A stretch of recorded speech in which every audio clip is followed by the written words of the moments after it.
రెడ్డి గారు మళ్ళీ వస్తాను మీ దగ్గరికి. విజయశేఖర్ రెడ్డి గారు సెకండ్ రౌండ్ లో అన్ని మాట్లాడదామండి. సురేష్ గారు ఎట్లా స్పందిస్తారండి ఈ వ్యవహారం లోపల? జగన్మోహన్ రెడ్డి గారు ముందుగా మీకు, విజయశేఖర్ రెడ్డి గారికి, కృష్ణాంజనేయులు గారికి, ప్రేక్షకులకి నా నమస్కారాలు. ఇందాక మాట్లాడినటువంటి కృష్ణాంజనేయులు గారు, అదేవిధంగా విజయశేఖర్ రెడ్డి గారు అనేక అంశాలను ప్రస్తావించడం జరిగింది.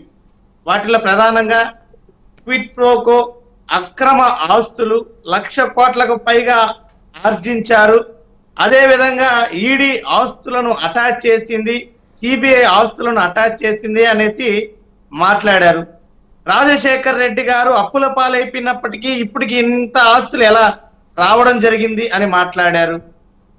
రెండు అంశాలు ఇక్కడ స్పష్టంగా, గతంలో ఎవరైతే జేడి లక్ష్మీనారాయణ గారు సిబిఐ ఎంక్వైరీలో భాగంగా ఎంత లక్షల కోట్ల ఆస్తులు అంటున్నారు, ఈ వ్యవహారం అంతా ఎన్ని వేల కోట్లకు సంబంధించింది అని మాట్లాడినప్పుడు దాదాపుగా 1,200 నుంచి 1,500 కోట్ల రూపాయల వ్యవహారం ఇది అని తేల్చి చెప్పడం జరిగింది.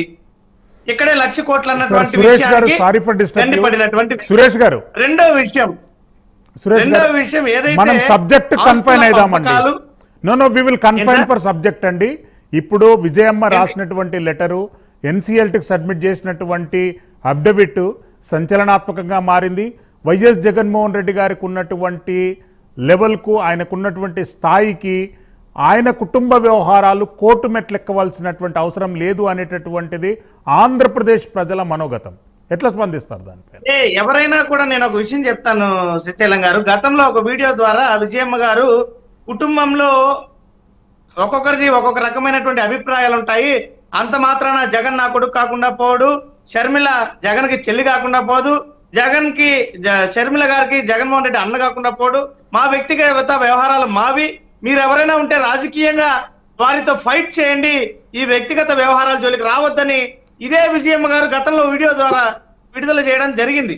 ఇప్పుడు ఆస్తుల వ్యవహారం కూడా మీరు ఏ రకంగా చూస్తే విజయమ్మ గారి మీద తీవ్రమైనటువంటి ఒత్తిడి కనిపిస్తోంది స్పష్టంగా. అందుకే ఈ రకమైనటువంటి లేఖలు, అఫిడవిట్లు కూడా ఇవ్వడం జరుగుతుంది. షర్మిల గారు చేస్తారంటారా, ఇంకెవరైనా ఒత్తిడి చేస్తున్నారంటారా?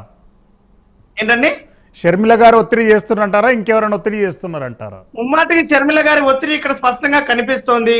సార్, భారతదేశంలో ఉన్నటువంటి న్యాయ వ్యవస్థ ప్రకారము ఒకరు ఆపితే ఆగేది కాదు సార్. ఆస్తుల వ్యవహారం అన్నది ఎవరో జగన్మోహన్ రెడ్డి గారు ఆపినా, లేదంటే ఇతరులు ఆపినా, భారతదేశంలో ఉన్నటువంటి చట్టాలు ప్రతి ఒక్కరు కూడా బిడ్డలకి తల్లిదండ్రుల ఆస్తులు ఏ రకంగా రావాలని న్యాయ వ్యవస్థల్లో సరైనటువంటి న్యాయం జరుగుతుంది, ఎవరో ఆపరు.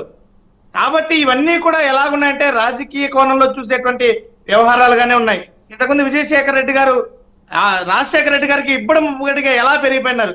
గతంలో ఒక సందర్భంలో రాజశేఖర రెడ్డి గారు చెప్పారు, చంద్రబాబు నాయుడు గారిని ఉద్దేశిస్తూ, నేనేమి 2 ఎకరాల నుంచి ముఖ్యమంత్రి అయినోడిని కాదు, మా నాన్నగారికి 100 ఎకరాల పంట భూములు ఉన్నాయి, మాకు మైనింగ్ వ్యాపారాలు ఉన్నాయి, అవన్నీ కూడా బహిర్గతమే, ప్రజాక్షేత్రంలో ఓపెన్ గా మాకున్నటువంటి వ్యాపారాలు తెలుసు, మా ఆస్తులు తెలుసు, మా వ్యవసాయ భూముల తాలూకా వివరాలు తెలుసు అని గతంలోనే చెప్పడం జరిగింది. మరి అధికారాన్ని అడ్డు పెట్టుకుని దోపిడీ తాజాగా మొన్న కేబినెట్ సమావేశంలో హెరిటేజ్ కు దాదాపు 100 కోట్ల లబ్ధి చేసేటువంటి కార్యక్రమం జరిగింది. మరి ఇదంతా అధికార దుర్వినియోగం కాదా? ఇంతకుముందు కృష్ణాంజనేయులు గారు చెప్పినటువంటి ఒక్క వాక్యానికి కూడా సరైనటువంటి ఆధారం 16 సంవత్సరాలుగా లేదు. అవి కేవలం ఆరోపణలే. కానీ కృష్ణాంజనేయులు గారి లాంటి కొంతమంది దీన్ని పదే పదే ప్రజల్లోకి రుద్దుతూ దానిని మళ్ళీ రీబ్యాక్ చేస్తూ ప్రజల్లో రుద్దుతుంటారు. వాటికి ఎటువంటి ఆధారాలు ఉండవు. 16 సంవత్సరాలుగా ఉండని ఆధారాల్ని ప్రజల్లో మాత్రం రుద్దుతూనే ఉంటారు. ఇది ఒక రకమైనటువంటి ప్రాపగాండా అంతే తప్ప జగన్మోహన్ రెడ్డి గారు ఎప్పుడు కూడా ఎక్కడ కూడా ఎవరిని తక్కువ చేయలేదు.